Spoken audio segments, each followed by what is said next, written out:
Welcome to Nightlight.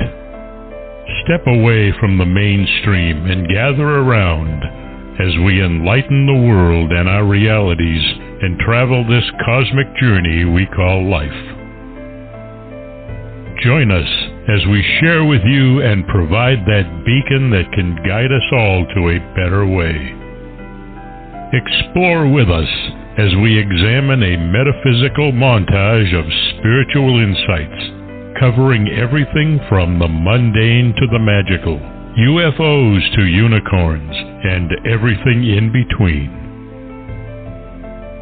This is a time of awakening, of sharing and evolving, of spreading our wings and soaring on the cosmic breath of creation.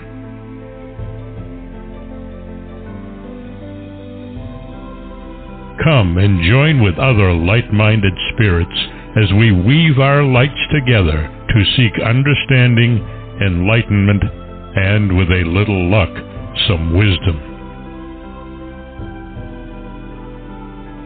This is Nightlight, a reminder that you are never alone.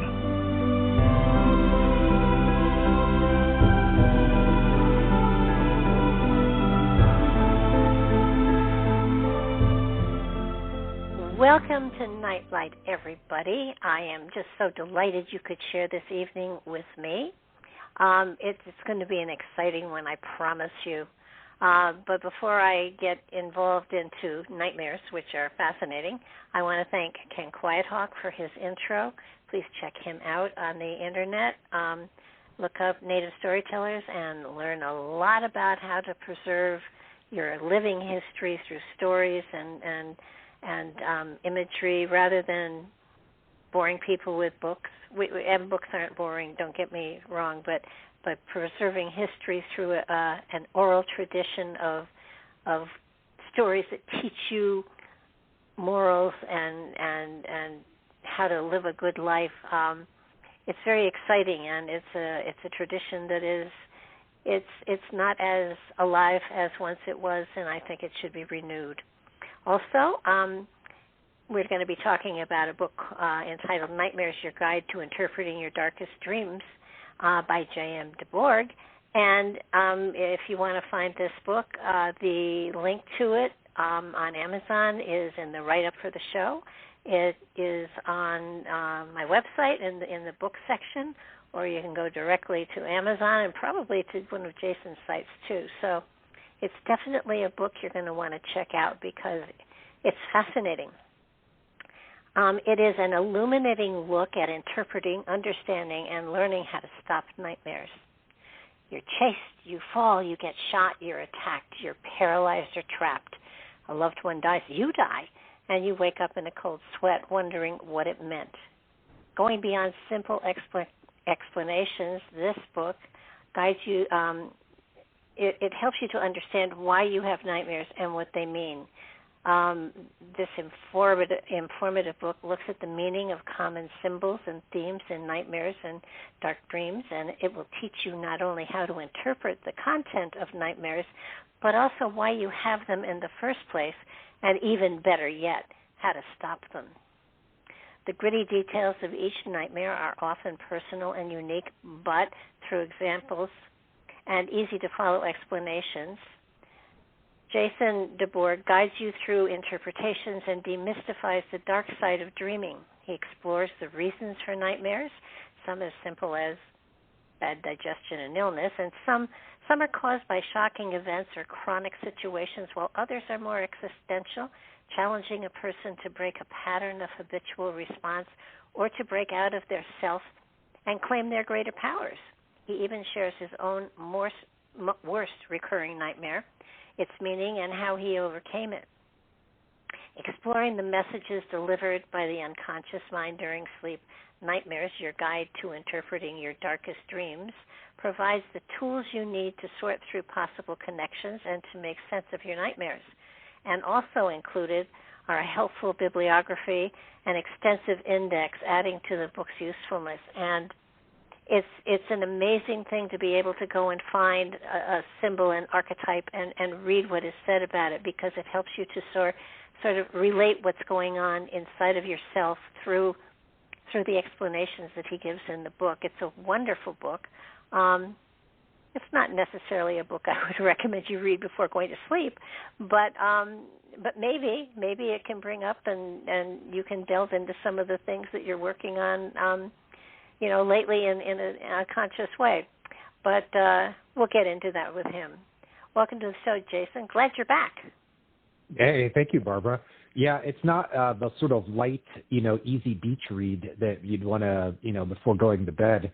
But no. I will say that it's not all, it's not all, monsters and darkness. I do show that with a lot of these symbols and themes that show up in your dreams, that there is another side to it. And you talk about nightmares, and I get very deep into that subject. I do I show that there's another side to it of these symbols. Sometimes they can even be humorous, especially when you understand, for example, that the vampire that's been following you around in your dreams and wants to suck your blood is a symbol for the mooching ex-boyfriend who's still trying to get his hands into your pocketbook, or something that is, it's not necessarily as deep and dark as it appears at first. In some cases, you can get into the symbolism and find that the sort of dark imagery it's sort of like darkly satirical. And once you see the satire in it, you go, oh, okay, well, maybe that's not so bad. So How it did won't I necessarily miss that? keep you awake at night.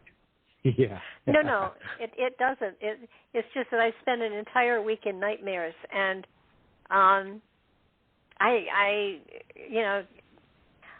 the only nightmare I can remember ever having was being at my own wake and standing in the back of the room and having people go up to the coffin and looking in and saying, oh, why didn't she ever wear her hair that way? It's just perfect for her. And try as I could not get up to the coffin to see what the heck they were talking about. And I had that dream for, over a year. And I finally, forgetting I had the dream, I radically cut my hair, and I never had that dream again. I was going to go that direction in my thoughts. If you asked me what I thought it could mean, I would say, I wonder if it was presaging a change of hairstyle, and that it's expressing a fear of it and how you would be perceived by people, because your hairstyle is often what people notice about you, especially when you change hairstyle. And there's that moment when someone important says, oh, hey, you changed your hair, and you're waiting for that reaction. And is it going to be like, oh, it looks nice? Or is it going to be like, wow, girl, you really rocked that haircut? So sometimes, and that's a great illustration, Barbara, of the times when things that appear sometimes dark in dreams, or at least thematically dark, are not necessarily as bad as what they at first appear, because there's a meaning behind it that's, it's not so bad, but it is delving perhaps into some kind of anxiety, worry, or fear that you have. Well, I have found that almost every decade I change my personality or my focus in life or my way I approach life. I can't really put a finger on exactly what it is, but about every 10 years I radically change my approach.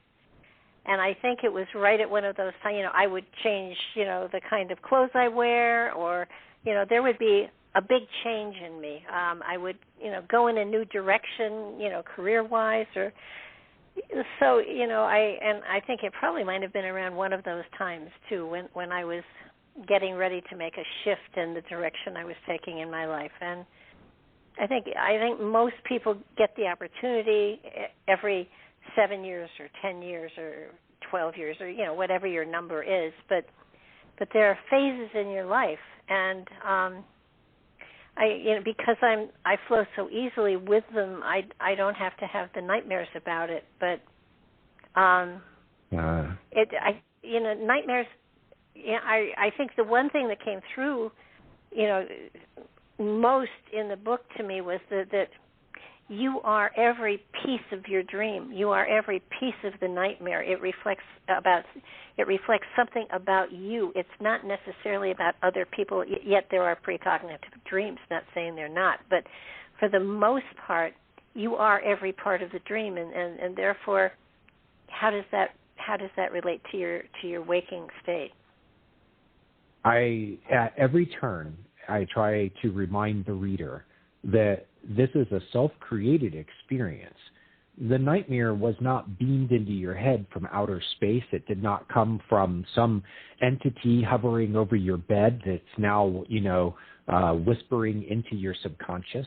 This is you creating an experience for yourself. Now, it's coming from another side of the mind, the unconscious, or some people call it the subconscious. And understanding that part of you and your relationship with it is the key to getting into why you created this experience for yourself to begin with. The unconscious has its own agenda, and it's primarily oriented on your learning and your growth. So when you have a nightmare, you would say, what is this thing trying to teach me? Is there an area of my life where I'm stuck and I need a kick in the butt to get going? Is there something that's dysfunctional and I'm not addressing it? Did I go through a chronic or like a terrible event, a situation that I have not processed? Is there something from my past that's haunting me?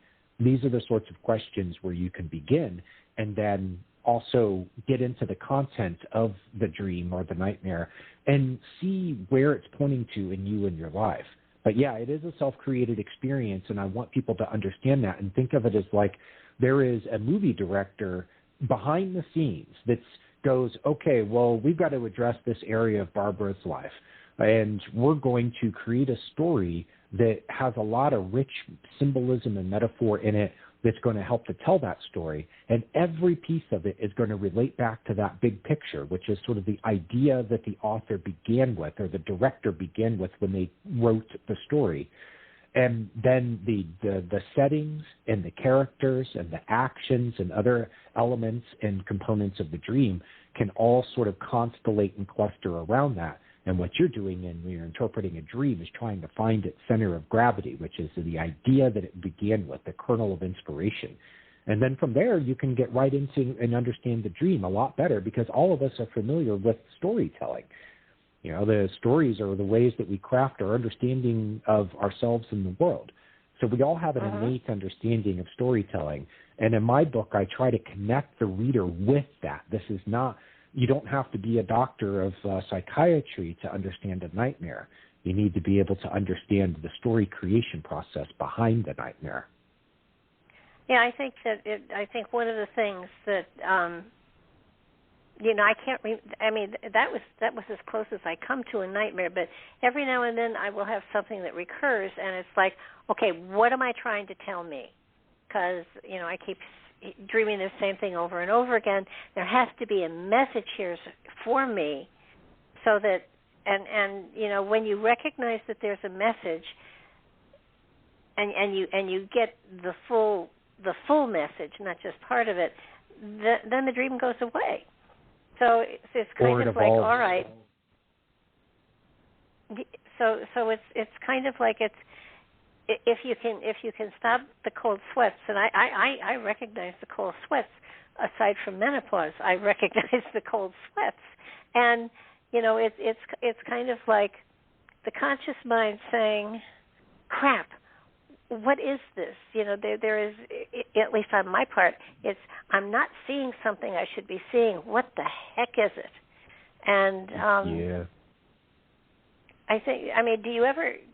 Do people ever get those, it's a message, you just can't figure it out, and, you can drive yourself nuts trying to figure out what is it trying to say about me. I mean, you do talk about taking it level by level by level by level so that, you go deeper and deeper and deeper into what the message may be to you. It may be more than this person is draining my energy and my time, and, I have to get out, or is there something more than just the fact that there's a draining going on?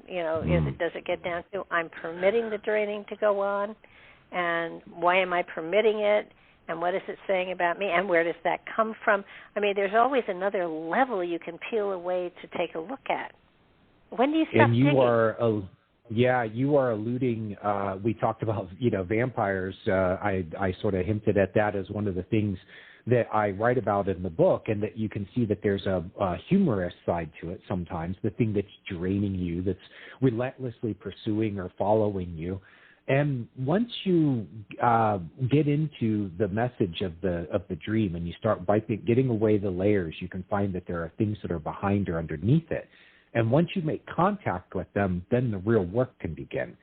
And the dream will evolve as your understanding of the situation or circumstance behind it evolves also, as you understand more about yourself, about the situation itself. If it is a situation, it's a lot of times what the dream is really doing is saying, these are the things that are going on in your life, and these are your responses internally.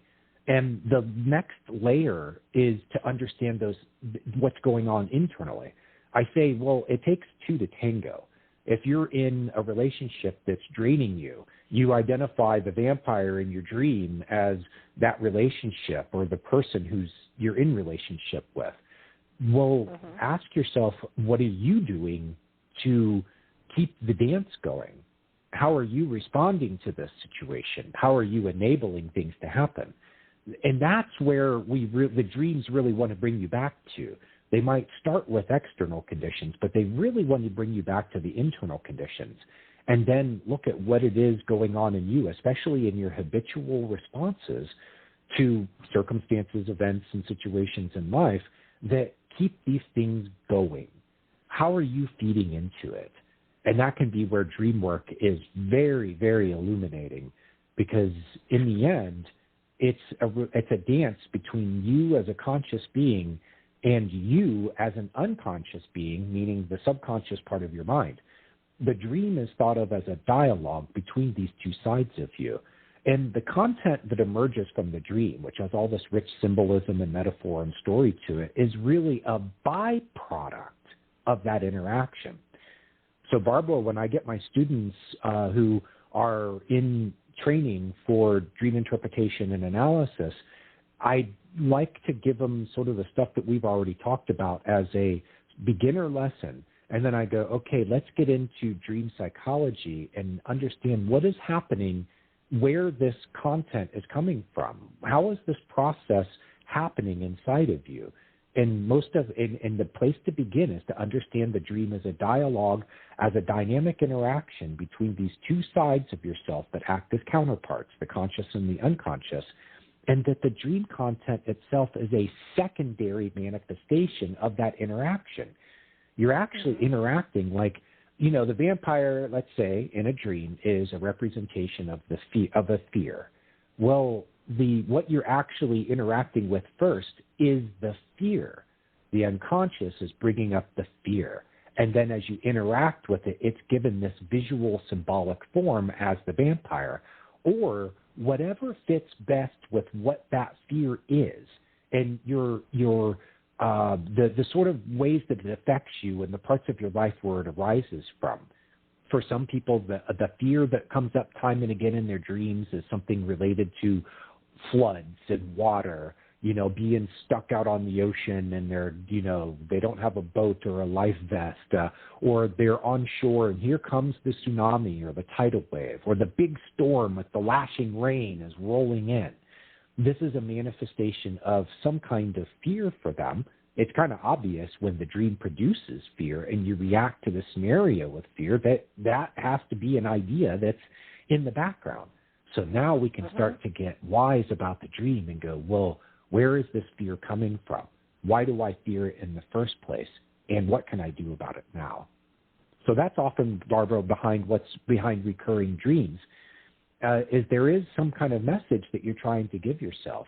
And once you get the message with nightmares, in the study of nightmares, they've shown through clinical observation that nightmares tend to either go away or evolve into some kind of completely new theme once you have understood what it is that it's trying to communicate with you. You get the message and then it can move on. But if you don't get the message, you will keep cycling back to that same place over and over again. And that's the kind of situation where people can get really bent out of shape about it because they feel like they're being tormented by their dreams. And that's not it at all. I can see with the vampire thing, recognizing that a relationship, the other person is draining you, and the initial reaction is, well, I'll get rid of the person, and then I won't have to worry anymore. But the reality is, they're draining me, but why am I allowing that to happen? And what is it? They stop at it's his fault or her fault. They're draining me, and if I just get away from them, I'll be okay. But the reality is that you put yourself in that position, and therefore there's something for you to learn from it. And why do you allow that to happen? And to me, once you figure out why you allow it to happen and correct that, the relationship might become better, because they would stop draining you because you had figured out why the drain was happening. And then you can make a better, informed decision as to whether you want to kick them up the road or try to, resolve whatever it is. Yeah, it takes two to tango, and we're looking for these, to cast blame on the people in our lives for whatever our problems are. And the nightmares are calling us to take responsibility. And let's divide that word into two: responsibility, the ability to respond. This is what ultimately a nightmare can be asking you to assume that ability, that power. The nightmare puts you in a situation that seems impossible, but you can respond. And if you can't respond in the nightmare space itself, the fear is just so overwhelming that you just turn tail and run every time you see it represented as symbolic form. Okay, well, what can you do in your life to respond? What can you do in yourself to respond? And that example that you gave of, you figure out that your partner is the vampire who's been, draining you in your dream. And you go, well, was there something else going on too? Because maybe you move on to the next relationship and you find yourself back in the same situation again. And you go, well, how did that happen? Am I always attracting vampires in my life, or is there something about me? I could spend a lot of time, when I discovered this about myself through my dreams, is that I could waste a lot of energy arguing with myself. And I would start to feel, frustrated, or some similar sort of feeling of just feeling really tight inside of myself. And I would go round and round in my own head. And then I would have these dreams where I'm sitting at a conference table listening to some guy going on. And I'm like, God, dude, come on, quit grinding your axe and let's move on. And I realized, well, everything in a dream is me, and that guy is some side of me. And that I need to deal with that part of me. And then once I made that connection to the internal dialogue, I'm sitting there doing dishes one night going, rah, rah, rah, rah, rah, and I go, wow, this sounds a lot like that guy at the conference table who I'm always seeing in my dreams, and thinking, come on, you grow up, So that can be that part of the teaching. It can be so helpful as a basis for everything else you get into with dreams. Everything in the dream is some aspect of yourself that is given a representation in visual form, and oftentimes what it's representing is an idea, thought, or feeling. So it's not something that's tangible in itself where it begins. It's a thought, it's a feeling.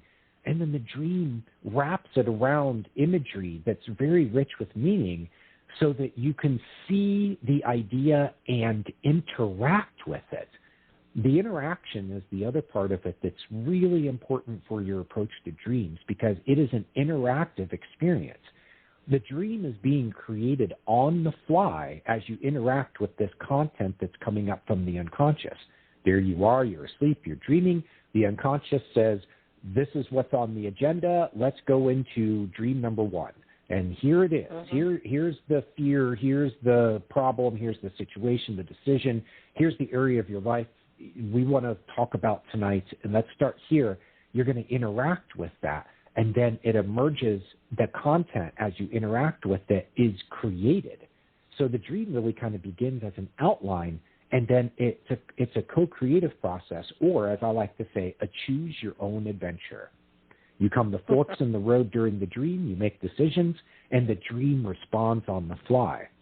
This entire creative process going on is entirely within you, and it is all you being brought to life for you to interact with. And that's a very valuable insight for most people, especially ones who are looking for an entry point into understanding their dreams. Yeah. I have a grandson who is now in his 20s, but when he was younger, 4 or 5, he had what his parents called night terrors, and he would they had a gate across his bedroom door, so that he didn't wander the house when they weren't awake and everything, and I heard him screaming and rattling the gate one night, and I went and I picked him up, of course, and my son said, no, put him down. They say to let him scream. And, what do? You mother and grandmother, part of me said, are you crazy? And the other part said, put him down. It's their child, So what, with a child especially, night terrors, where do they come from? They haven't been here long enough to really, of course, reincarnation and all that stuff, but what are night terrors for children? Boy, you read my mind, because most of the time children have not experienced the sorts of things that become night terrors. And so you start looking for other explanations, like are they seeing into something traumatic that happened in a past life? I do address that in the book to an extent. I had to kind of put it in the introduction because I couldn't find a way of weaving it into the discussion. But let's start with night terrors. What are they? Well, they're not nightmares, and that's the place to begin understanding how to approach them. Nightmares are these highly charged, vivid, emotional experiences that you have while you're dreaming. It's a dream on steroids. It's that next level of something, of intensity and emotional punch that's hitting you. So that differentiates a dream from a nightmare. But a night terror can have similar imagery to a nightmare, but it's next level, and it's not being produced by the same process that produces a nightmare. The nightmare is you interacting with something within yourself that's very hard to deal with. A night terror is your dreaming mind creating symbolic imagery around the experience of traumatizing energy flushing through your system. This will take a little bit of background. I discovered a friend of mine who would tell me about what we thought were nightmares at the time. And we would work through the content of them, but I wasn't able to find my way through to something that was a conventional meaning to it. I wasn't finding it in the symbolism. I wasn't finding it in the story. I wasn't finding it in his experience of these quote-unquote nightmares. And then I was really racking my brain on this. A good friend of mine, I'm trying to help him out. And what I discovered with night terrors, and this was through understanding his experience and then comparing that with other people, is that it is energy, traumatic energy, that has been imprinted into the nervous system. And when you're asleep and you're dreaming, it has a chance to release and let go. And the energy of the original experience that created the trauma comes with it. So it's an energetic experience. It's not a dream experience. The dream imagery is a response to it. So go ahead, Barbara. Can I, I come from, an offshoot modality. I interpreted it as he was experiencing his death in the last past life, and it was a traumatic death. And in his dream state, his spirit went back to the release of the spirit and the horror of the moment for it, and he was reliving it. This is when I usually don't go there until I've worked through the conventional explanations. And what I found is that, let's just say for sake of argument, that 4 out of 5 times I can find my way through the content and I can get to a more conventional explanation. About 1 out of 5 times I can't find it. And that's where I go into these other modalities, like you mentioned. I had one guy, and I use this in the book. He was dreaming about being in a rural landscape where there is a black cloud of death rolling over the landscape and destroying everything.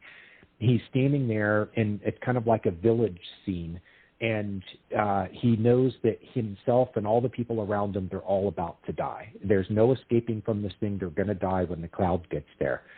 We worked through all the different ways you could look at that as a symbol for something, and we didn't find it. And then I had an insight, and I went, did anyone that you know of in your family line, your lineage, your ancestry, experience something that is akin to a black wave of terror and death? And he said, yeah, my family is from Poland. In 1939, the Nazis rolled through where they lived and just wiped everyone out. And I went, and he was the one who at that point said, that's what this dream, recurring nightmare, that's what it means. He was seeing out of the eyes of someone who knew that they were about to die. He was experiencing what that person was experiencing at that moment. And once he made that connection, that everything else about it became clear, that he was dreaming about a generational trauma that had been experienced in his family line. This happens in families, communities, ethnic groups, especially ones that have been through like ethnic cleansing and genocide and stuff. Those memories are imprinted into the DNA itself. But here's where people start to argue with me on this, is they'll say, well, if his entire family got wiped out in Poland, how is it, or like that whole line of his family, how could the DNA get passed on? Because they died. Their DNA did not get passed on to eventually get to him. And I say, well, that's where you get into the nature of what memory actually is. And I think you probably know this, Barbara, is that memory is ubiquitous. It is imprinted into the fabric of space-time itself. Some of the great physicists have described space-time as like a recording medium, like a magnetic tape of like the old-style cassette tapes was a recording medium.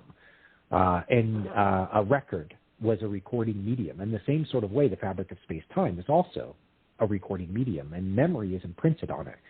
You might have a sort of wavelength where you can pick up and synchronize with some of these things that happened long ago, and you're picking it up, including, like in the case of the boy, that he was picking up on the memory of his own death.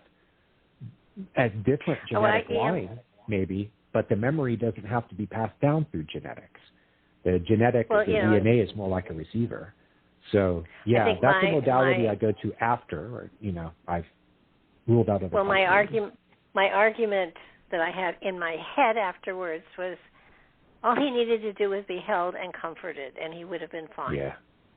Yep. And, I just, and in my experience, and I've got, over half a century in this field, so I claim a little bit of knowledge.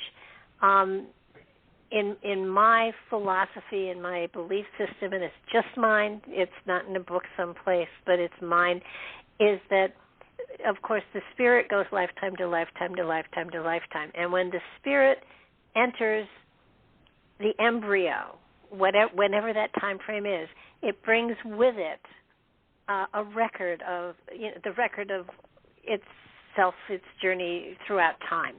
And it imprints within the DNA that record. It's kind of like they connect, like an avatar. When the spirit and the body connect, that memory is written into the DNA, and therefore the person, the physicality, is able to draw from that memory. I wonder if the boy that, what if he had died alone? And now he, these well-meaning doctors are saying, well, he just needs to be left alone to work through this himself. Don't wake him up. which, by the way, for adult nightmares, is recommended. You let the person, if you have a sleep partner who's experiencing a nightmare, they're moaning, thrashing, things like that, let the experience play out. The reason being that the dreaming mind might find it necessary to repeat the experience because it's trying to get to the end. And the end is where there might be a decision point that can be made that could resolve the whole thing. If the person can do it in the dream space, they turn around and face the vampire rather than run from it. And they finally do it in a dream, and now they face the fear, and it can move on from there. But I'm sitting there thinking, the boy just probably needs to have, some touch, that reassurance, the physical comfort. And to not give him that could actually be repeating the trauma that is giving him the night terrors to begin with. Well, he seems to be it could fine. even be from an early childhood experience. Yeah. I just, it's often that has often bothered me because it just felt wrong. But I can understand as an adult letting somebody work through it because they have a better understanding of their reality. But this child, was 4 or 5 years old. He was a bitty baby, as far as I was concerned. But I don't want to condemn his parents because they had checked it out. They had done their due diligence, and this was the advice they were given, and but they're great parents. So I just objected to that. I do want to get into one other area, kind of, because how do you tell? I mean, waking up terrified and sweaty is one way of knowing you're having a nightmare, but the difference between a dream and a nightmare, and yet they both serve sort of the same purpose. One is just a hammer, and the other is a gentle tap. So how do you tell the difference between them? I mean, is there a difference? It's just a matter of if you're very perceptive, you'll get the message from the gentle dream, where your spirit will give you a nightmare if you're not listening close enough. Is that how it works? Well, I do say that nightmares, if you want to make a comparison, they are the volume on 11, because you didn't get the message when the volume was on 2 or 3 or 7 or 8. So now it's cranked to the max. It really wants to get your attention. So that's often the place to begin. The nightmare, whatever the content was, the message was behind it, was probably in previous dreams that were not nearly as intense and scary as the nightmare is. But because the situation is getting more dysfunctional, more chronic, it's been going on longer, and the urgency is getting higher, now you get into the nightmare territory. So, dream on steroids, I think it's an overused cliche, the whole on steroids thing, but we'll use that because people, it immediately brings an image to mind, things from their own reference or experience. They can say, oh, yeah, okay, so the nightmare is just kind of a next level dream in that, it's higher intensity, there's more emotional punch to it, and perhaps the situation behind it has more urgency. If there is a deadline approaching that you are not ready for something big that's going to be happening in your life, you've been procrastinating those first few days, you might have more ordinary dreams about it. A little bit of stress and anxiety comes out, but it's not too bad. And the clock keeps ticking. You haven't responded the way you need to, and now you're having really intense dreams about this because there's a deadline coming, and if you don't get the message before that point in time, then it's going to be too late. And here's where it gets into a really interesting understanding of the mind behind dreams, is that it knows these things. It knows when things are really important. It knows when things have become so dysfunctional that it's just terrible. It knows when things have become chronic. It knows when a deadline is approaching. It knows when you have been ignoring something and it's time is up. You need to get going on it. Now, if we go back to night terrors for a second, and I think this is important for anyone out there to understand, for everyone out there to understand, especially those who've experienced this, as I'm saying, is it's not even a next level nightmare. The content usually is. It's just carnage. it's just straight out of a horror movie, but a mishmash of the worst sorts of horror movies and scenes within them. And I don't find the sort of narrative structure to it that I find in other dreams, in other nightmares, because they're not nightmares, they're night terrors. And like I said, it's an energetic experience. And the fix for it tends to be less about analyzing the content. In fact, that can even be a waste of time. Unless it is accompanied, I'll say this, unless it is also accompanied on a similar track with trying to work at this at an energetic level. You're trying to release the energy out of your nervous system so that it's not re-traumatizing you again and again. My friend Linda Schiller is a psychotherapist. You know her too. And she wrote a great book, PTS Dreams. She describes how the people who have these sorts of experiences can respond to it in ways that can allow the energy of it to release out of your system. But if you don't do it, she has something that she says that I love. She says, whatever you do not metabolize will metastasize, as in it's not going to work through your system. It is going to find a place within you that's going to become sore and vulnerable and ill. And whether that is in your physical body or your emotional body or all of the above, your spiritual body, then that's what you're dealing with now. So you need to do things on an energetic level that helps to release this out. And she would recommend things like EMDR, Qigong, or energy movement. My friend who I told you about, who I learned a lot of this from, he had a great reduction in his night terrors when he got really headlong into martial arts. And it was a combat-oriented martial art with a lot of physical contact. This isn't, dancing around like ballet dancers. These are people who are training, special forces style on how to be able to withstand, physical blows and how to dish it out. And an art called Krav Maga. And he really took to it. And he told me that he had about an 80% reduction in the night terrors after that. And my hypothesis, because I've seen this with other people too who've taken a similar tact, is that it's actually energetically working the trauma out of the body. Otherwise, the body, when it re-experiences this energy, goes into the emergency response mode. In other words, full-on fight or flight. You are now getting an adrenaline dump. You're asleep, you're dreaming, and your body is dumping adrenaline because it is getting ready to fight for its life. But that's you can't work that energy out of you because you're lying motionless in reality. But you're having this experience in your mind and actually deeper into your nervous system that is it is this emergency response that the body has naturally built into it to be able to handle emergencies, to get that dump of adrenaline when you need to run for your life. It comes in handy. But it's not right for that moment, and that's where the night terrors have to be addressed. And a similar line, nightmares have to be addressed too at their source. So then, just from your explanation, and you hit the words that triggered this, would anxiety attacks be daymares? Well, I haven't. Now, did you say dangerous? Was that the word you used? No, daymares. In other words, a nightmare that happens during the daytime, or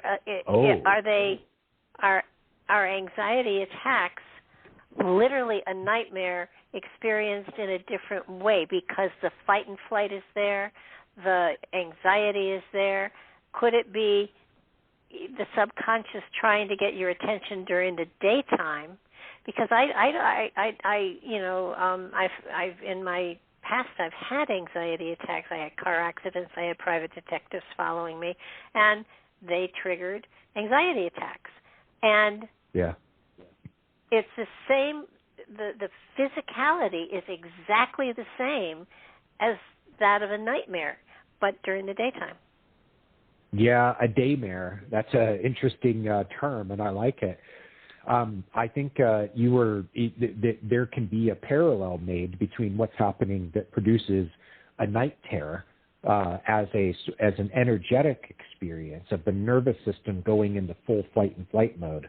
An anxiety attack can be a similar sort of thing where you're experiencing that response in your nervous system to a situation, or just in general. I know people with generalized anxiety disorder type of situations who they'll say, I can just be sitting there watching TV, and then all of a sudden I'm, here comes the anxiety attack, and they start feeling the adrenaline rush. They have trouble breathing. Their heart rate skyrockets. They have all these other symptoms. It's part of the experience, and it is very similar to night terror. Could that be that something has triggered a memory inside of them that they really weren't aware was there, and that's why the anxiety, kicks in? I have found that in some cases, and I've even seen it with dreams that have helped to touch on it. And I'd like to give an example. This was very illuminating for me as we worked through the dream. It was someone who came to Reddit. She said that she had a dream that she was watching TV on her couch, and that she started picking, like she found something on her face that felt like a bump or something, and she started picking at it, and it turned into this like small crater in her face. She kept picking at it, and it got bloody, and chunks of flesh are coming out, and now she's missing part of her face because she's picked at it so much. Now that was in the dream. And we worked through some of the, standard ideas about what that could mean symbolically, and it just wasn't resonating with her. And I asked her, I said, well, when you were in the dream and you're watching TV, like, was this replicating your physical environment where you watch TV? She's like, oh, yeah, it was in the same, living room or family room or whatever where I watch TV. And I said, well, the night before the dream, were you watching TV? And she said, yeah, I watched TV until I went to bed. And I said, was there anything that you can remember watching that then produced a response in you where you started feeling anxious?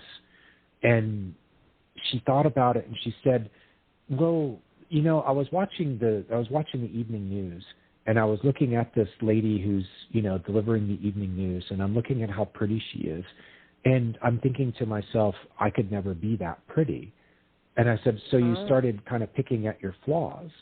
And that was that was the insight that led us into understanding what that imagery meant when she was picking at her face. Her face is related to her appearance.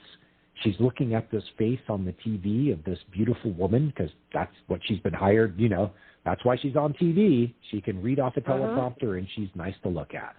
So, and then here's this girl who's a teenager, young teenager, who is in that phase that people go through, but especially girls, in that 7th, 8th, 9th grade where they can be really critical of their own appearance.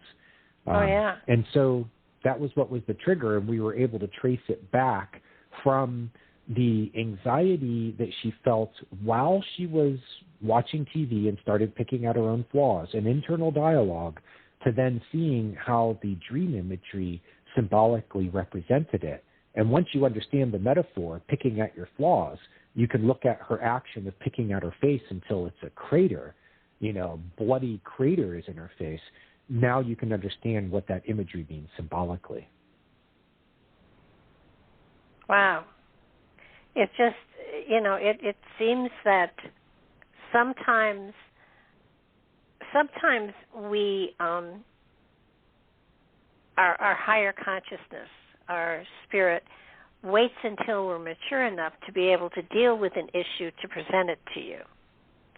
And I'm wondering if sometimes these kind of dreams are a signal to wake you up to something that now you need to deal with.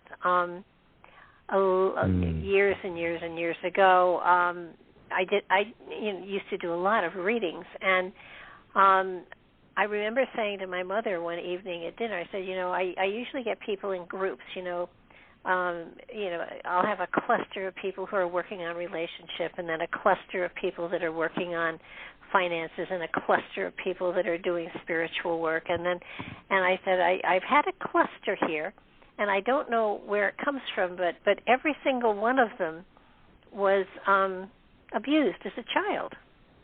There was abuse. And I said, for the life of me, I can't figure out, because I could always relate to a lot of stuff, but, this was an area that I had no experience in. That night, I had a dream, and I remembered being physically abused as a child. And it came from, and I sat up in bed, and I said, that's it. It was to awaken this memory, to say to me, you do have experience in this field, yet you have kept it buried for all these years because you didn't want to deal with it. And, it wasn't a scary thing for me, but it was something that my conscious mind woke up my subconscious mind, or my subconscious mind related to something. It came about in a dream, and it wasn't scary. It was like, well, damn. Of course that's why I relate to this. Of course that's why I understand this. And of course that's why I drew a cluster, because people tend to go to people that they feel, have a frame of reference that they can help them deal with whatever it is they're going through. Yeah. And I think that's what made me so curious, because, there had to be 8 or 10 people, and and yet I remembered vividly the occurrence. I remembered when it happened. I remember where it happened. The whole thing was right there in front of me, and it was like, darn it, of course. And old enough to deal with it, and had I kept it buried, it might have become a problem to me. But once I was ready to deal with it, I saw it and I understood it and I processed it and can relate to it with other people. But I think sometimes material is held back from us until we're mature enough or in a right place to be able to deal with it appropriately. Yeah, I've found that time and again. This is something that I tell my dream work clients when they're dealing with something from their dream lives that it's really troublesome for them, or it brings up something from the past that's been buried, forgotten, repressed. And I say, well, there's a reason why it's coming up now. And they might joke and say, well, yeah, because it's trying, this is the worst time this could happen. It's trying to, knock me off my... And I go, no, actually, subconsciously, you're recognizing that you're ready for this. You've matured. The pieces are in place for you to be able to do this. And now the subconsciously you knew this, and that is why the content is coming up in your dreams. And then I point out that their external environment can also respond to these sorts of internal situations and create synchronicities. Carl Jung said that what we do not deal with internally will be projected out externally for us to deal with. He was talking about it especially with our shadow side, that if you do not deal with that own dark side of your own personality or ego, that it will be, you will find situations in life where you have to deal with it. And that is where we can get into, the sorts of externalization of darkness that people can feel like is traveling from their nightmares into their waking lives, and where the piece that they're not putting into place is the understanding that they're the one who's creating the experience, because they're not dealing with it internally. And oftentimes it's in the dream space where you first have the opportunity to look at yourself fully, honestly, right there in the eye and say, yeah, that's me. I may not like it, but that's me. And now we can deal with it. Or that happened, that thing, that abuse, that trauma, that happened. And it was sometime back in my past. It's been mostly forgotten about. Maybe there was some aspect of it that I didn't deal with. Maybe it's just because it's my memory and I want to claim it rather than avoid it, but it's coming up now. And that is where the question, when you want to get into the sort of therapeutic or treatment side of working with dreams and nightmares, that question becomes very important. Why is it coming up now? Well, let me give you a piece of empowerment. It's coming up now because you have the ability to deal with it, whether you recognize it or not. Mm-hmm. Yeah, it was, I mean, I mentioned it to my mother, and she said, oh, no, that couldn't have been. And I said, oh, no, it was been. I was like, this was real. Yeah. This did happen. And, she absolutely would not even entertain the possibility. And I thought, okay, I understand. You don't want to think that you put your child in this position, and that's okay. I recognize what happened. I managed to. I survived, obviously, and I don't believe. It was an awakening, but it made great sense with the people I was attracting, which is it's when you can say, I understand what you're going through, and people know whether you do or not, and it gave me another group of people I can say, I've got it. I know what you're going through. And, it's like AA. They know that everybody has been through the same thing, so that they trust the person that's trying to guide them a little bit more. So yeah, it's it just but I want to get back to something, because I keep getting. Can you have a daymare? I mean, can you get a nightmare in a daydream? Well, let's start with an insight from Carl Jung that the dreaming function of the mind is always running. We tend to think of dreaming and waking and sleeping and waking as these very different states, opposite ends, totally unrelated to each other. But the dreaming function of the mind simply recedes into the background. When we're asleep, we're giving it our full attention in cycles called the sleep stages. But there are times when we're giving this our full attention, and now we're fully immersed in the dream experience.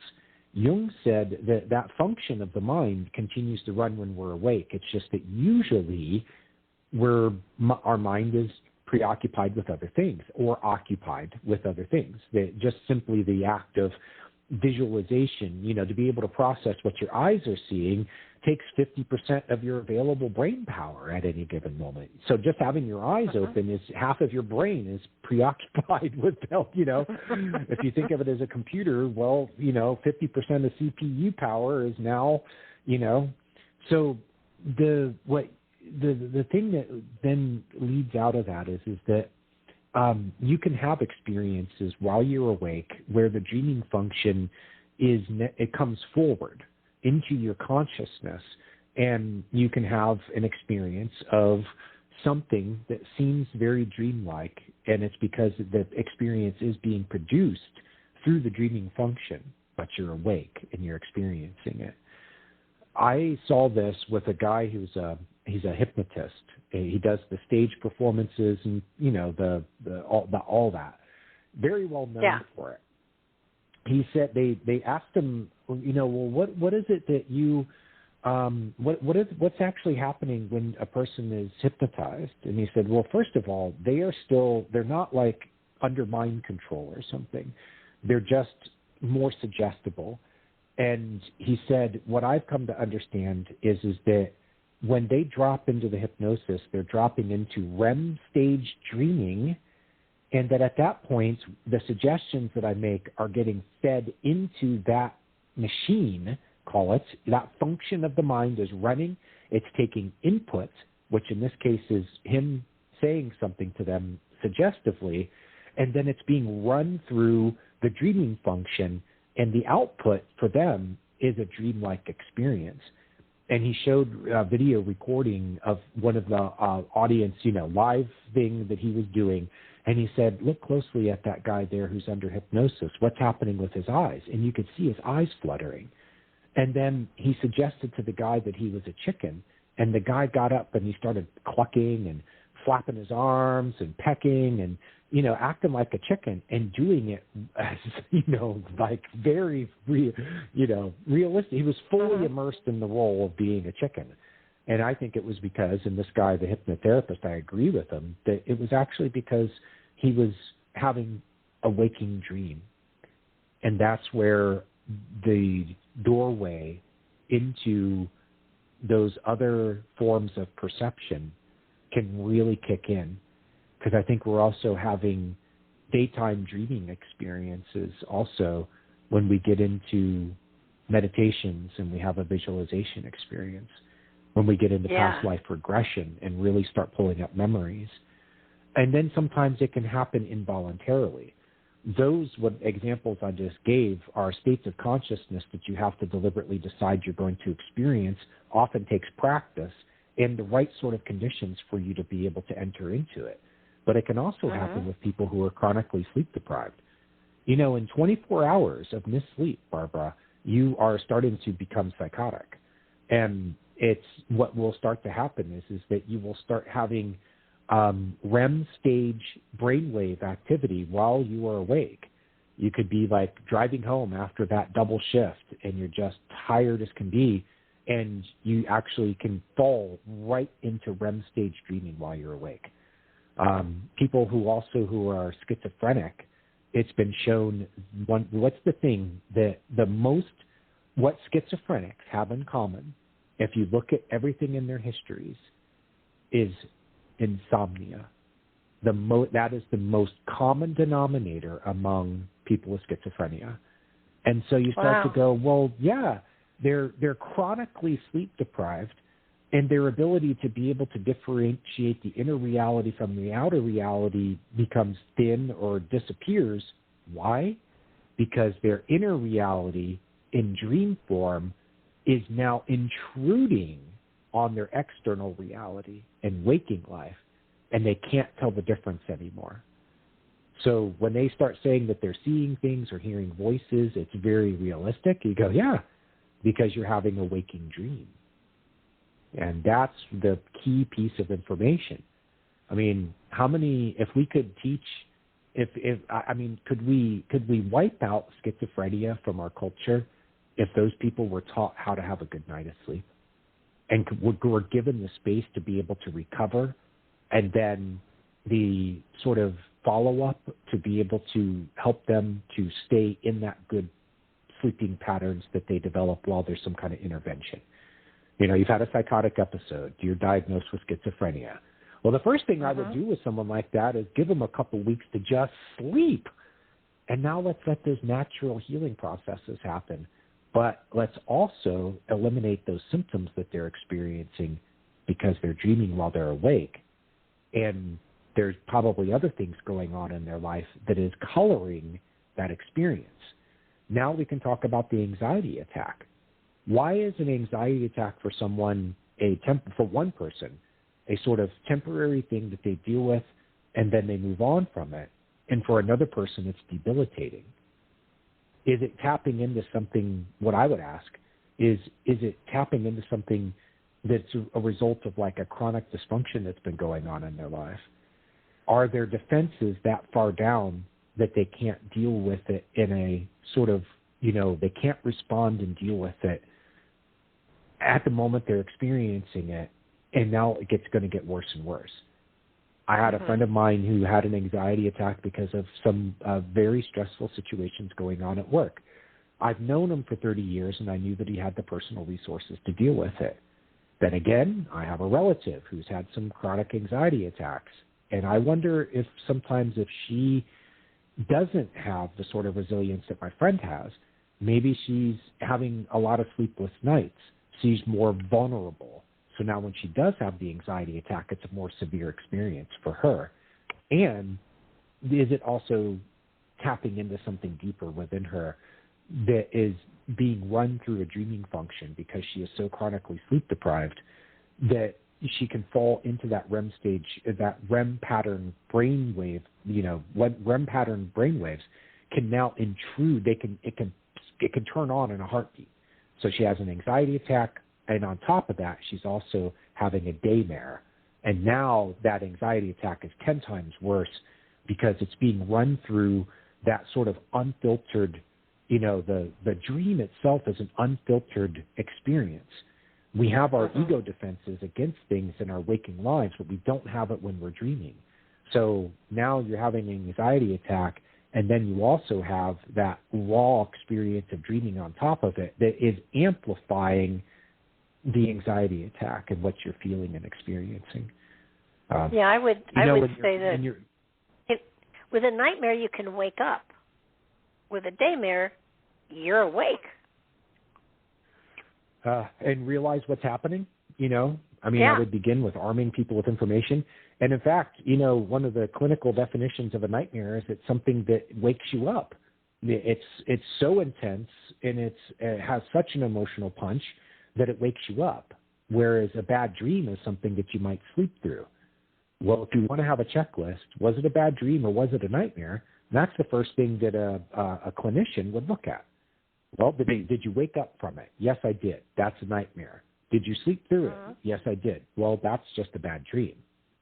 The nightmare is sort of a next level experience of it. And because it's so powerful, it does wake you up at some point. Usually, screaming, sweating, heart beating, and you're in the grip of some kind of, really fearful situation, which then you realize, it was a dream experience and it starts to go away. If you're awake and you're experiencing that, I know what most people would react. I know how they would react. If they experience something like that, they would think they're going crazy. And that then makes it worse, because what they don't understand is what they're experiencing is actually explainable. There is a response to it. If you can realize what you're experiencing in the moment that you're experiencing it, it can go a long way to making sure that it doesn't become worse. Because if you start to think, well, I'm hearing voices and now I'm having hallucinations, that means I'm going crazy. Now the fear and anxiety and things related to that thought about going crazy are being added to the experience. The dreaming mind is a translator. Yeah, it really feels like anxiety attacks are an extension of nightmares, but in the daytime. Well, and you could have, yes, and you could also have an anxiety attack in your sleep. And I know people who've experienced that too. And that would be one way of being able to compare. The experience of a daytime anxiety attack where it starts to tap into the REM function, was that comparable to an anxiety attack that you've had while asleep and dreaming, and the dreaming mind is responding to it by creating imagery and scenarios related to it? How many times have I been at Reddit and someone is talking about this terrible dream that they had, and then they get to the end and they go, and then I woke up and realized that I couldn't breathe. And you go, well, okay, so you were experiencing sleep apnea, and you had this anxiety attack or something similar while you were asleep, and your dream imagery responded to it. Okay, Jason, I'm losing your sound.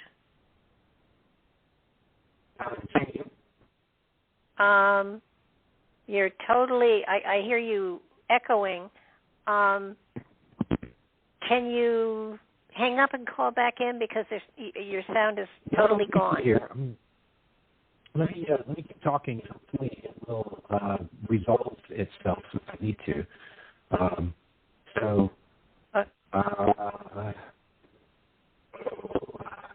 I'm going to shift into a room here, and we're going to see if that helps to okay. the echoey problem. Yeah. If I needed to, I've got my extra headset here. I can plug it into my computer Wi-Fi. Like it's hooked up on Wi-Fi. I could always call you through Google Talk. I'm going to go into this room. There's another room in the house that tends to get better reception. Am I still echoey? Not quite so bad. Keep talking. It's hard to tell when you're not talking.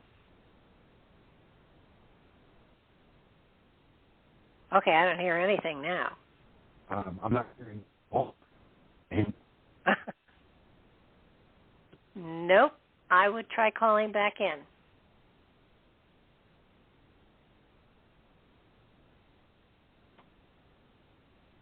okay, he's going to call back in. His material is just too darn good to not hear the totality of it, because certainly the messages are amazing, and the reality of, we've all had nightmares, we've all had bad dreams, and some of us have had anxiety attacks. So, there's a totally relating to what's going on here. So let's see. Are you back? Yeah. Hi, Barbara. Hopefully that does the trick. Perfect.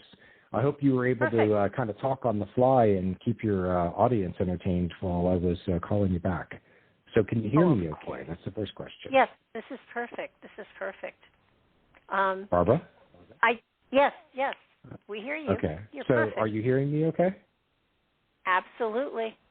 I want to get back to this. Can you hear me?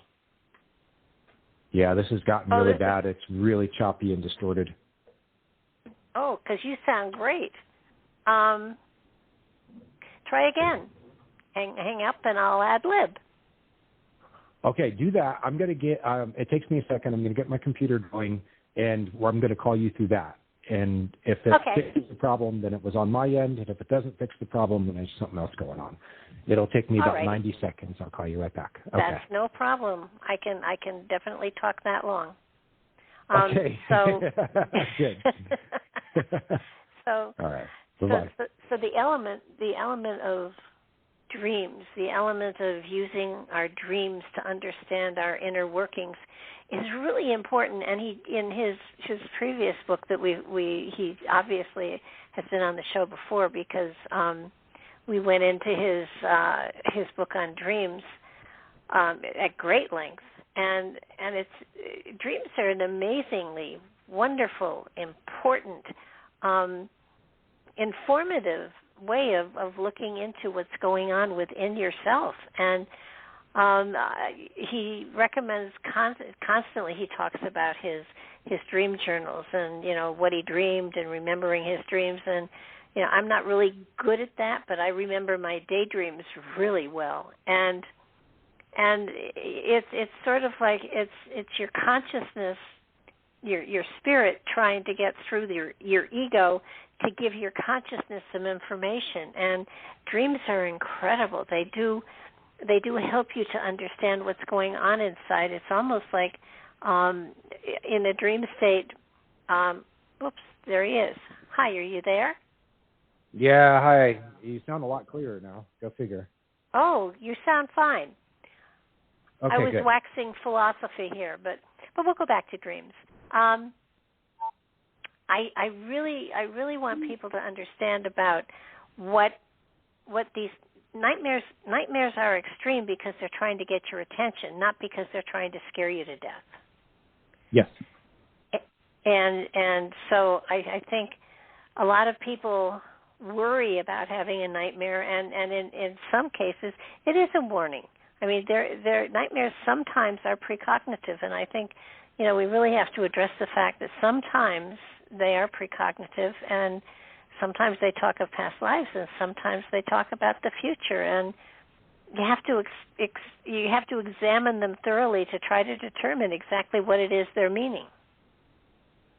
Yeah, and this is where the experience with the conventional side of dream interpretation really comes in handy, because you have to be able to tell what a dream is precognitive, or it's speaking to some kind of past life trauma, generational trauma, something like that. You have to rule out what is more possible, which I said about 4 out of 5 times. I can find a conventional interpretation to a nightmare or a dream that appears to be something more than that there was something, let's just say, paranormal that appears to be happening. And I go, well, there was something more to it. Like the one guy who dreamed that he was in the afterlife, and he was in this beautiful white building, very sort of corporate, orderly, and he walks up to a desk. He waits in line. Yeah, they call his name. He goes up to a desk, and there's a guy at the desk, and there's, a couple workers around, and they're all very well dressed and presented. And they say, well, everyone in the afterlife has a job. And he's like, yeah. And they said, well, we have a job for you. We want you to be a janitor. And his reaction is kind of like, and during the dream was, well, I guess if that's what I have to do, at least I'm in the afterlife. This isn't such a bad place. I suppose it could be worse. So the point of it was that he wondered, well, is the dream making some kind of moral judgment about me? Is it saying that I'm not worthy of more? Is it saying that, that my life has not added up to mean more than that? And is it warning me that the afterlife is going to not meet my expectations because I haven't been a good enough person? And I said, well, let's, those are interesting ideas. I can understand where that comes from, but let's take a look at the content of the dream and see if we can find what it is paralleling in your life that may be more ordinary. So we went through it, and this was, the process. And what we found is that he had recently experienced an event where he worked for this guy's company, and the guy had decided that he was going to close that company. And he went to the dreamer and said, look, this is reality. You're getting laid off. But I have another company I would like you to work for. And you will, if you decide to take this job, you're going to be starting over at the beginning. You're going to have to do all the sorts of hustle work that works you up through the company. And there will at least be the potential for you to, work your way back into the similar sort of situation you were in with the company that I'm having to close. So in other words, he's going to have to kind of be the janitor. He's in the afterlife, meaning after one part of his life was over, meaning the job that he had, and now he has a new job. And saying that he was going to be a janitor was simply saying that he was going to be working his way up from the bottom. So there wasn't more to it than that. And the sort of thing that he thought at first that might be kind of a moral judgment on him was not true. I've also found this with other types of dreams that appear to have a sort of paranormal theme to it. And this is really important with nightmares because they tend to bring in things, devils, demons, God, Jesus, spiritual figures, spiritual warfare, good versus evil, light versus dark. It can bring in all of these things as story themes. They tell a good story, and this is the way the dreaming mind has decided to do it. But once you can rule those things out, if you can, then you can start looking at this other side of it and say, well, is there something going on where I'm being shown what could be the future? There was a woman that came up to me after I'd done a workshop at Canyon Ranch Resort and Spa here in Tucson. Very well-known place. And she was there. She told me after my workshop, she said, hey, I'd love to share this dream with you. She said, I had a dream that there was this black snake, and it was looking me dead in the eyes, and it said that it was going to kill me. And I started, my dream interpreter side of me started kicking in, going, oh, holy crap, this is some powerful imagery. There must be something behind it. And she goes, at the time, I had late-stage brain cancer. I really thought I was going to die. The black snake was a symbol for the brain cancer. And then she told me that she had a dream after that where there was this beautiful black panther that came to her aid. And that panther was a symbol for her fighting spirit. The fact that this woman was at my workshop tells you what the end of that story was. She survived the brain cancer. She said it was stage 4. It was end-stage brain cancer. And she found the way through it, and she survived it. So in a way, you could say that the snake was a preview of a fight for her life. She said that she had that dream before she knew that she had the cancer. She knew something was wrong, but she didn't know what it was. And then she had that dream, and the snake saying, I'm going to kill you, and there's nothing you can do about it. And so it was, in a way, it was precognitive. Sigmund Freud had a dream that turned out to have perhaps about 10 years before he developed throat cancer. He had a dream that was telling him what was going on. And he misdiagnosed his own dream. The prodromal dream that he had. Dromal means symptoms of the body, and prodromal means the warning signs that we have before illness and disease manifests in the body. Sigmund Freud had a dream. It's called his Irma dream, where he was with his colleague another doctor, and he says that his patient Irma has been having. He thinks that she's better, but not quite well. That was actually what the guy said to him while they were playing cards the night before. And then Sigmund Freud goes to sleep. He has a dream about Irma. And the doctor he was talking with, who made this statement, kind of stuck in his call, where he's like, well, you think she's not quite better? Well, I'll show you. I'm Dr. Freud. He has a dream where he brings together these doctors, and they're looking at her throat. And Freud says, well, I can see that there's these white spots back here, and I think that it's a side effect of your injections. Well, it turned out that the same things that he was describing in the dream were actually the early signs of the throat cancer that he ended up developing, and went through all kinds of procedures and pain in the last, I think, 10 years of his life that he struggled with his throat cancer. So if he would have seen it in the dream, it would have given him, it was a preview of what was coming. And if he would have interpreted his own dream correctly, then he might have been able, the warning was actually because he had a chronic cigar habit. And the cigar in the smoke was a carcinogen that was interacting with the acidic environment of his mouth and creating a toxin. And so if you look at his medical records, you can actually see it's all right there, and that his dream told him that. But instead, what he interpreted it is that it was wish fulfillment, that he wanted to prove his colleague wrong, so he had a dream that turned into a wish fulfillment. And he used it as the underlying basis for psychoanalysis. He said that it was his key dream for everything else that he did in psychoanalysis. And Barbara, he was wrong. I mean, so let that be a cautionary tale out there about, you can pick up things from your dreams that can tell you what's going to happen in the future. And Dr. Freud's example is great for many reasons, including that he had enough time to respond in a way that could have made the situation better. He might have been able to avoid the throat cancer if he would have understood what his dream really meant. Can you use lucid dreaming to work through some of this stuff? You can. Because, just the fact that you can become lucid in a dream shows a level of self-awareness that's required for really any sort of therapeutic work, or inner work, self-discovery, whatever you want to call it under that umbrella. The being able to lucid dream requires a state of mind, a state of being, including a state of feeling that allows you to become lucid while you're dreaming. So just practicing to become lucid is going to have benefits whether or not you are able to then whether you're able to do it while you're dreaming, to become lucid. I find it to be very difficult to do. I can really work on it a lot and have moments of lucidity in my dreams.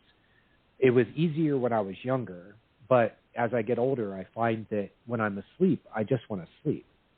And I can have ordinary dreams, and they seem to do what they need to do, and I don't need to go deeper with it. But I did find that the practice of lucid dreaming, of the practices it takes to become lucid while dreaming, things that you can do while you're awake, are very helpful just in general for increasing your self-awareness. I have here in my hand, and I've been holding this as we talk, I have a 1921 silver dollar.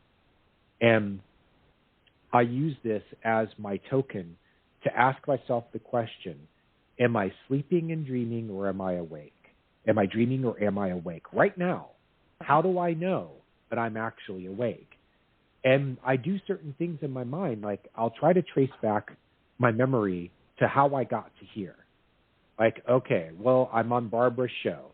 A moment ago, I had to switch from my phone to my computer. Then before that, we had this conversation. Before that, I was preparing for the show. Before that, I was writing an email. Before that, I was eating dinner, et cetera, all the way back to when I woke up. I trace my memory back, and I go, okay, if I can trace my memory like that, that means I'm awake. Whereas a dream will have a point where I'll go, well, how did I get here? What? I'm on top of the Eiffel Tower. Do I remember going up the elevator? No, I don't. Huh. Well, isn't that funny? So there's things like that you can do that help you to become more self-aware, and that can really help you. Now, if you can get into the dream state, you can do things. If you can become lucid while you're dreaming, then there are things that you can do from there. Like you can ask the dream source, because there's like a wizard behind the curtain that's helping you to produce this experience, and it takes requests. So you can call in and you can say, show me what I need to know right now. And the dream usually will respond with an answer. It'll show you what you need to know, because you're interacting with some part of yourself. You're doing it through this process of dreaming. You can ask for more insights.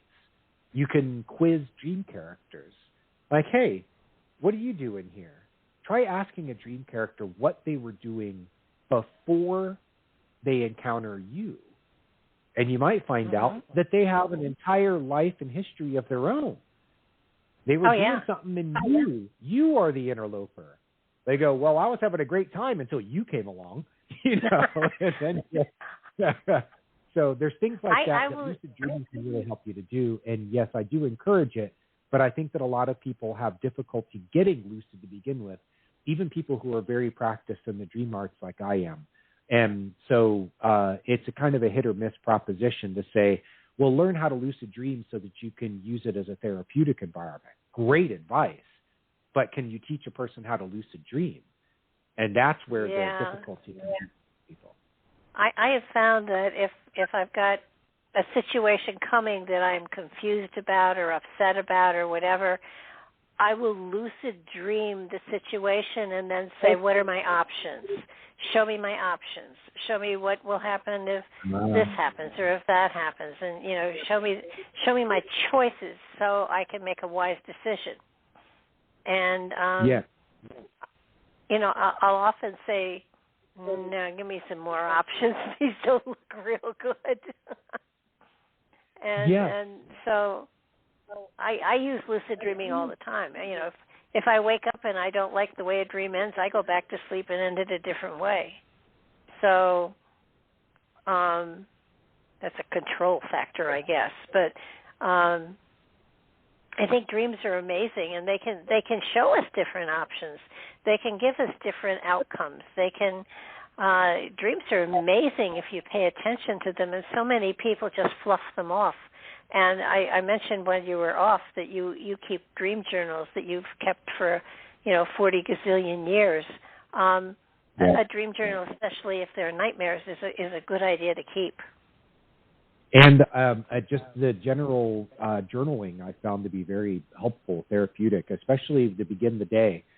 I start with my dreams and what I can remember of them, and then I go through my process of helping myself understand them off the bat. It's often a continual process. I very rarely understand a dream right off the bat.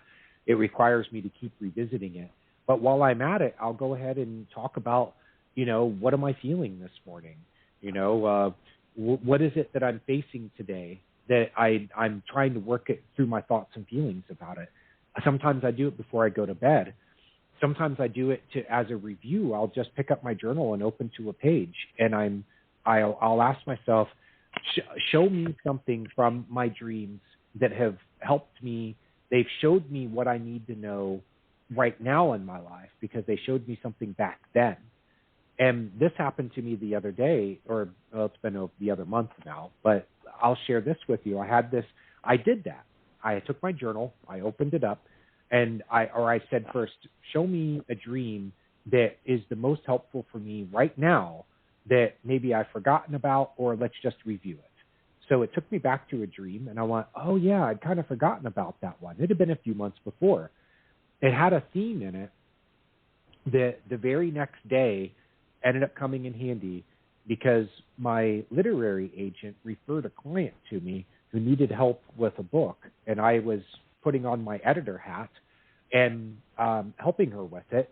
But the dream referred to a subject that she was writing about in her book. And I went, wow, that is not a coincidence. That is not a coincidence. No. Especially since I prompted that to happen by asking for guidance and looking to my dream journal for it. So there are many, many things that your dreams can do for you. And, Barbara, I know what it's like for the people who are out there listening to this, and they're listening to two old hands who, know their stuff when it comes to dreams. We've been keeping dream journals it's been 30 years for me. And so they might be listening and going, that's not me. I don't have time when I wake up to journal my dreams. I haven't paid any attention to them. I have no idea what they mean. It's interesting, but, this isn't going to help me a whole lot. And I'll say, look, one of the best things you can do for yourself with working with your dreams and just in general is to give them your attention enough to try to remember and write them down. If you don't remember anything from your dreams, write that down. Like, get in the habit of doing it the first thing when you wake up before you start going off into your day. Give a few minutes to think about your dreams. Get in the habit of doing it. If you don't remember anything, write that down, and just write down what you're feeling at the time. There will come a point when those memories will start coming back to you. A lot of times, I can tell you that it happens within the first 3 tries. And then the person gets in the groove, they start remembering things, they write them down, and when they do that, they are interacting with the part of their mind that created the dream to begin with. Remember, the dreaming function runs whether you're asleep or you're awake, and when you've just come out of sleep, you're still closer to it. You're closer to the unconscious where the stuff is being created. So when you write the stuff down, you are giving it time and attention. And your dreaming mind can do a lot with that, but you have to give it something to work with to begin with. There's a lot of good that comes from dreaming whether you remember it or not. You have about 2 hours of REM stage. If you sleep for 8 hours, you have about 2 hours of REM stage content. Now, that averages out to anywhere from 5 to 8 complete dreams. It's about 5 stages of REM stage dreaming that can last. Some of them can last for as long as an hour. They have been measured in labs, especially the final sleep state, that last stage of dreaming that you have. You'll have 4 or 5 of them in a night, 6 if you sleep long enough, 3 if you don't sleep long enough. But for most people, it's about 5 or so. And that last one, Barbara, for most people, it's averaging about 45 minutes. That's 45 minutes of dreaming. How much of that are you honestly going to remember? I've been able to pull up a lot with a lot of practice. And I tell you, I can fill pages of a journal, not every day, not every week. It only happens once in a while. But if you can even get a bit of it and remember the experience of the dream and put yourself back into it, like revisiting a memory. It's a recent memory. Oh, yeah, yesterday I went to the store. I saw someone in line. I picked up these items. I paid with this credit card. The parking lot was this, if it was full or not. The store was full. You just remember all the little details of that experience of going to the store. Try to do the same thing with your dreams. Remember all the little bits and pieces, but it might start off with just a big picture. Oh, I was in a store. Okay, what did I do when I was in the store? I was looking for soup, or whatever. The dream is now, you're taking it in, you're following the trail. But to go back to why I mentioned this subject to begin with, I understand for those people out there who have had difficulty remembering their dreams, who might say, this stuff sounds great, but it'll never be me. And I'll say, it is you already, and you can help this along simply by giving it your time and attention and writing down what you can remember. If you get in the habit of doing that, even if it's just for a couple minutes a day, this is going to have a long-term benefit to it. And it can have great, great benefits for your personal growth. But there's a lot of energy that you feed into it that you may not realize is going to feed back to you. Because dreaming and waking are a cycle. What you dream about affects your waking life, and your waking life affects what you dream about. I often find that my dreams will give me something. They wait for my response the next day or whenever I get around to it. So the dream has brought up a subject. It's turned it into a story. I've interacted with it. I wake up, I write down the dream. Then the dream says, the dreaming mind waits to see how I respond. If there was something going on in my life that needed to be, and the dream is pointing it out, what did I do in response? I had a dream the other day that there was a man telling me basically that I had all this stuff that was dangling that needed to be taken care of.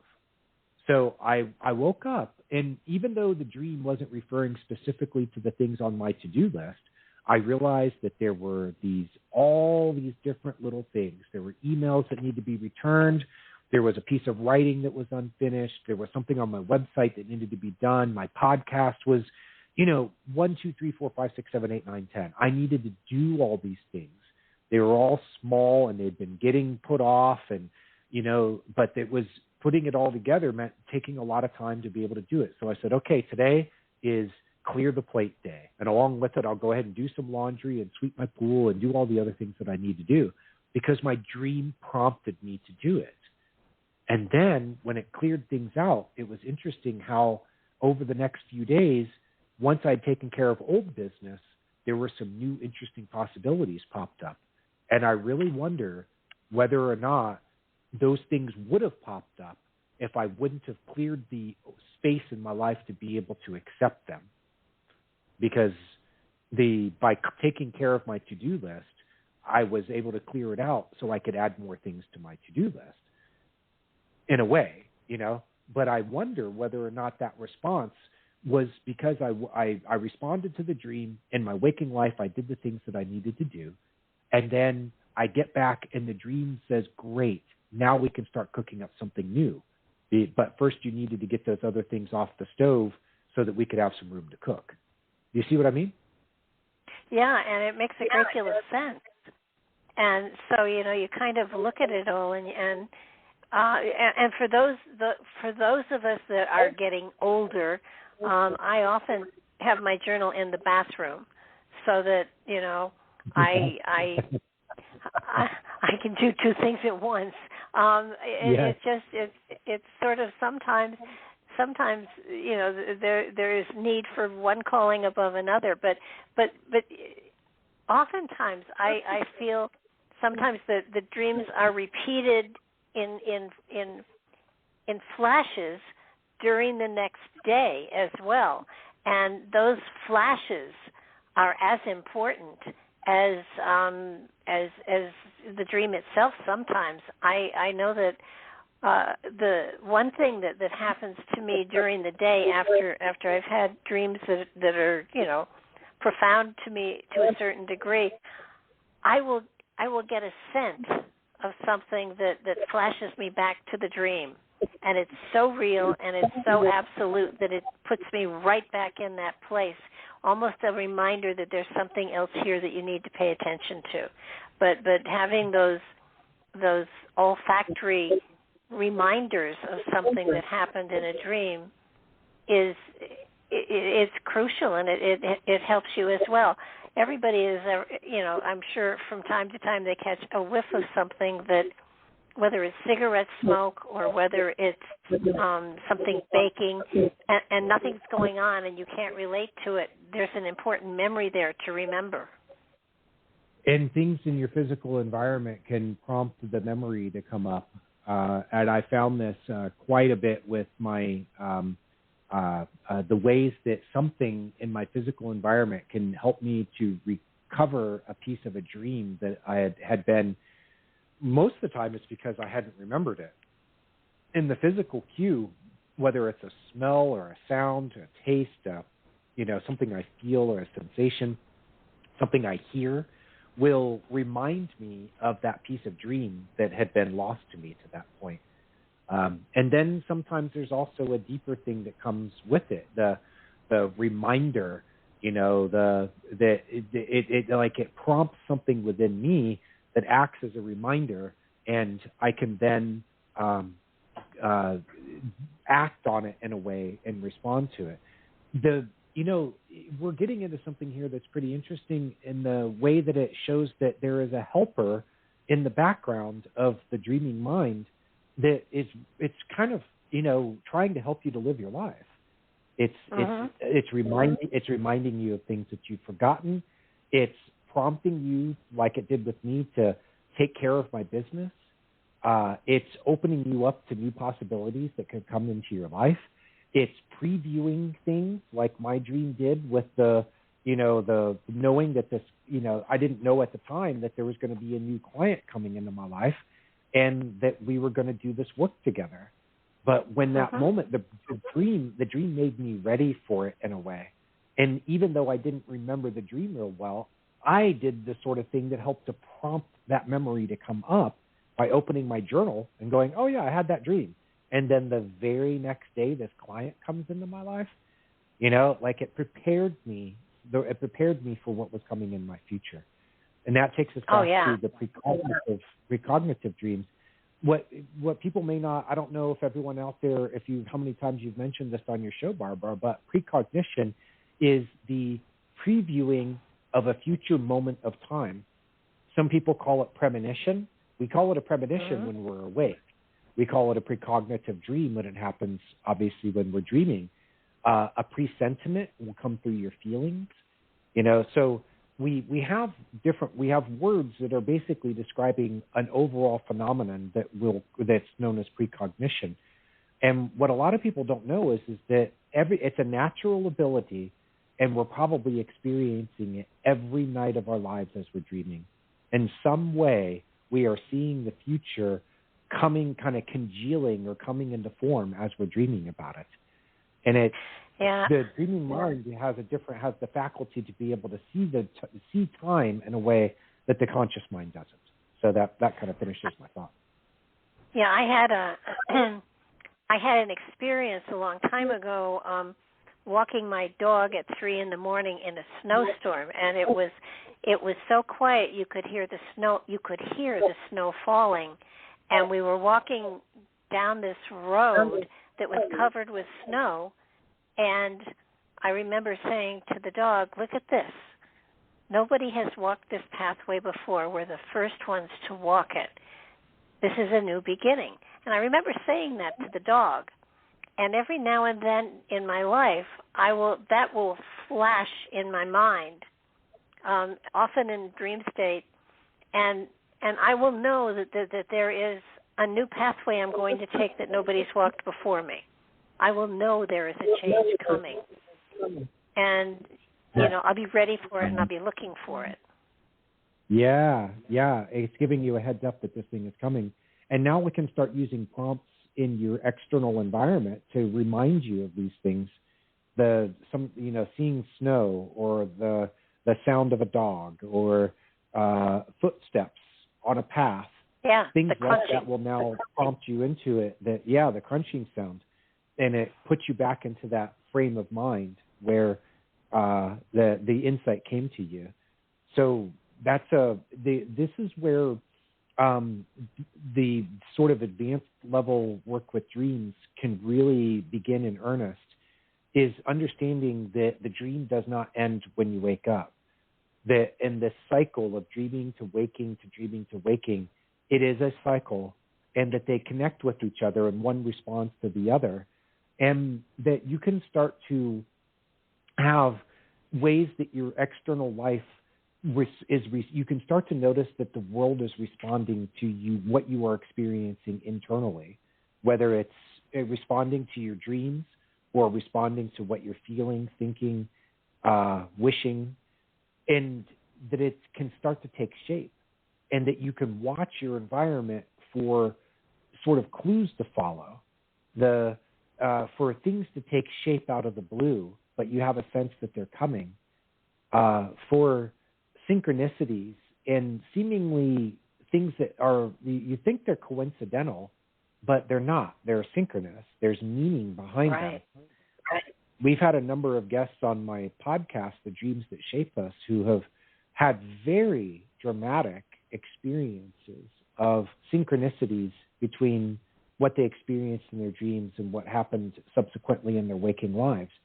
They've experienced where their lives came together in a way that helped them to advance whatever it was that had started or was reflected in their dreams. One guy needed to leave. His dreams were calling him to leave. He grew up in Manhattan. He lived there. And his dreams were calling him to leave that place. And he didn't quite know how he was going to do it. And he was able to like somebody came to him and said, I've got this truck. I'm not sure, like it was a seemingly chance meeting with someone who had what he needed to be able to leave the city, which was the vehicle to take him across the country so he could move to California. And it turned out his first month living in California, he didn't really have a home to live in. So he needed that truck to be able to sleep in. So it had the room that he needed. It had the space for all of his possessions. It was able to, hold together to get him across the country. It came to him, and it was like the asking price on the truck was exactly how much money he had that he'd be able to spend on buying a vehicle and getting out of town. So it began in his dreams. He had a need. He wasn't sure how he was going to do it. And then the stars aligned and he got what he needed. So there's a helper in the background that's not only there while you were dreaming, it is able to line up events and circumstances of your waking life in a way that will advance that agenda. If it wants you to be able to do something, it won't just leave you hanging. It won't say, okay, well, you got to figure it out now. Your heartfelt desire to say, yeah, I want to be able to do this. The dreaming mind taps into something that's greater. It taps into whatever it is that is creating this reality, or that is ordering this reality, or that has a power to influence it in a way that is in your favor and is seemingly supernatural or paranormal, or, let's just call it what it is. It's spiritual. It's working on the spiritual side of things to be able to line things up for you so that you can advance that agenda that the dreaming mind thinks is good for you. So this is another way. Just journal your dreams. You don't have to analyze them. Just pay attention. Give them the energy. It feeds back to you. And when I say feedback, I'm also referring to what we were just talking about. You've given them the attention, the energy that they needed to be able to work with, to then feed it back to you in the ways that your life lines up to be able to advance that agenda. So another reason, another big reason for you to work with your dreams, even if you don't understand what they mean, just give them that time and attention. And Barbara, by the way, I love your idea of keeping the journal in the bathroom. I know sometimes, a lot of times when I wake up in the morning, that's the first thing I need to do. If the dream journal is in there, then it gives me that perfect stretch of time where I can just, let my body do what it needs to do, and I can let my mind just kind of stay in that, twilight, kind of sleepy-headed, and, not have my phone or anything distracting me, not have conversations, just focus on what it was that I was dreaming, write everything down in that journal that I can remember. And then you might start getting more clues as you go throughout the day that'll help to prompt you to remember more things. Remember, there's an assistant in the mind that's helping you with your dreams. It's the dreaming mind is more than just something producing these experiences, and it has an awareness to it that is deeper. And it can be like, well, I need you to remember something that happened in your dream. So there's something might happen, a smell, a sight, a sound that will be the cue that you need for you to be able to pull that memory up. And it might happen randomly. Or it might happen purposefully. I mean, another reason for keeping it in the bathroom is that quite often in the middle of the night, people will get up and go to the bathroom, and they're usually pretty much still in sleep state. So if they're there and there's a journal, it's like, oh, maybe I ought to write this down now while I have it clear in my head. So, I have found that my journal gets more action if it's in the bathroom than if it's at the bedside. Yeah. Well, it's funny is that today I looked at my bathroom and I said, I don't have a book in here right now. And I tend to, do other things like fiddle around on my phone. And I realized I was joking with a friend of mine about how people don't read these days because we're authors and we want people to read and buy books. And we were joking about this. And one of the things that I said was, when I used to keep books in my bathroom, I got more reading done. I could be like, maybe one or two books a month I could finish simply because they were in the bathroom. Now, I was probably spending more time in the bathroom than, was physically necessary. But, and then I was just looking at that today, and I'm going, all right, that's what this bathroom is missing. I need to put a book on the, on the shelf here to have it ready to read. And that way I can get more of my reading list. I can get more done off of it, because otherwise I'm waiting to kind of make time to read, and I haven't had as much of that lately, and I'm kind of missing it. So I need a good work of fiction or something to put up there, and I can, oh yeah, no, I found that now I read about 5 books a month, and so the journal is in my bathroom, so that it gives me time to write there. I read a lot, and so it's kind of like I'm looking to find more time to actually do the writing I would like to do. And because of the pandemic, most authors, yourself included, are writing much bigger books than they used to write. It used to be 200-300 pages. Now we're 500-800 pages. So it's kind of like trying to screen and give myself time to do the reading I need to do, but I want to write too. I have, my website has tons of stuff on it, and I want to continue to write for it. So I have to find a way to get the writing done for there too. So, I mean, it's I think it's a challenge for everybody who has one or two different modalities that they work at to balance them out and get a better balance in their life, so that they're not seesawing, but they're rather moving forward ahead instead of crab walking. Yeah, and I will say that the dream journaling for me kind of gets the pump going. It primes everything up so that it can start to flow. So as a writer, it's a great way to start the day, because you're helping to clear things out and kind of just get the process going.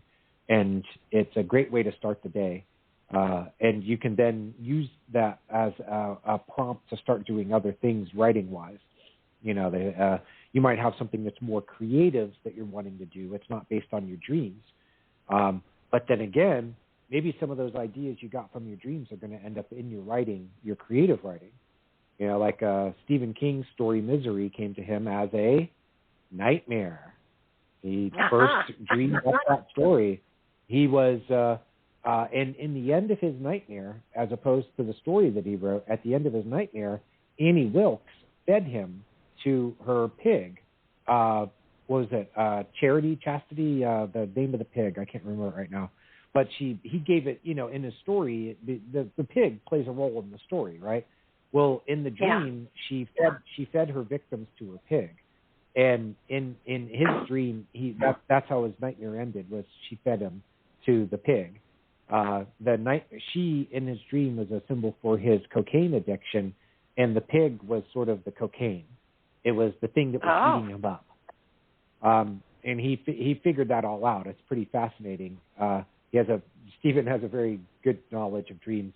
But he said that that story, as he wrote it, evolved. He started with the nightmare as the sort of outline of the story, and then it evolved so that by the end of writing the book, the main character, Sheldon, the main character, the protagonist, ends up surviving his encounter with Annie Wilkes. I mean, everyone remembers the block scene where she, hobbles him. And when Kathy Bates did that with the, with the sledgehammer. So he didn't exactly come out of it unscathed.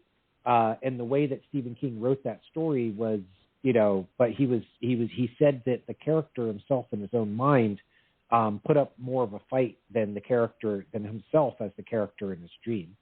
And maybe in the writing process of creating that character and having him survive his ordeal with Annie, maybe because Stephen has been, he's been sober, he kicked his cocaine habit, and maybe that experience of dreaming the nightmare and then working through it creatively was the beginning of his recovery from his addiction, because by having the character survive the ordeal, it was actually himself projected into the dreamscape, and then he was working with it in his imagination as a creative writer, and maybe that actually had a deeper effect on him than simply creating this fabulous story that turned into a fabulous movie.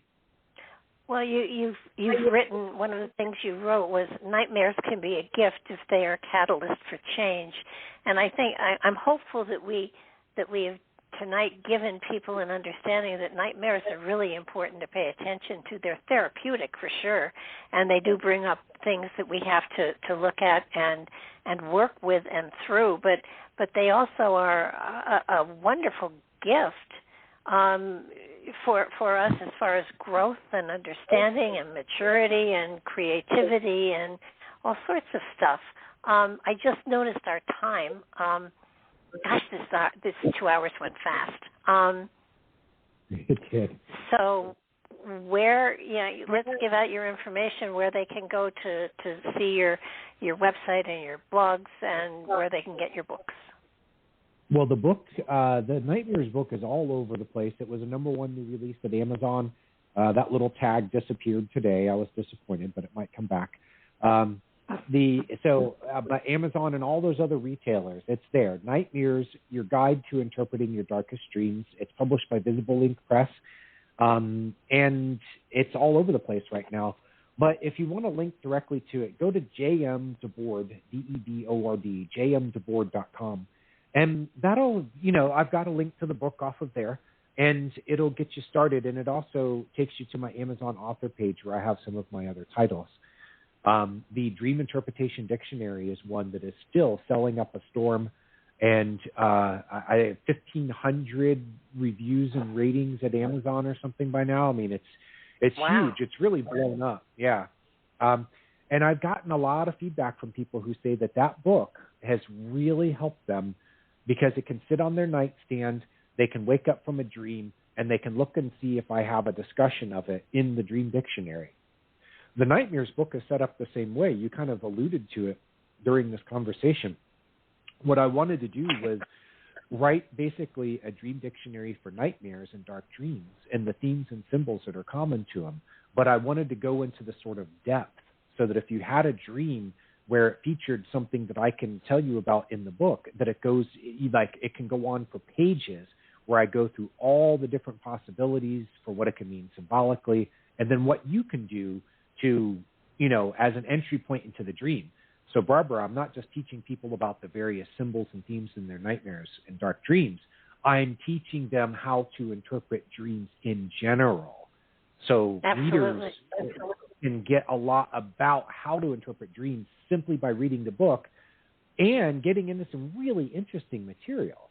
It doesn't have to be the kind of thing that keeps you awake at night. We talk about nightmares in the book, but, there's a learning process that you can go through from reading the book. And whether or not you have nightmares and want any help with them, the book is very helpful for that. But for anyone who wants to know more about dream interpretation, they can definitely pick it up and learn a lot and get up to speed very quickly with that book.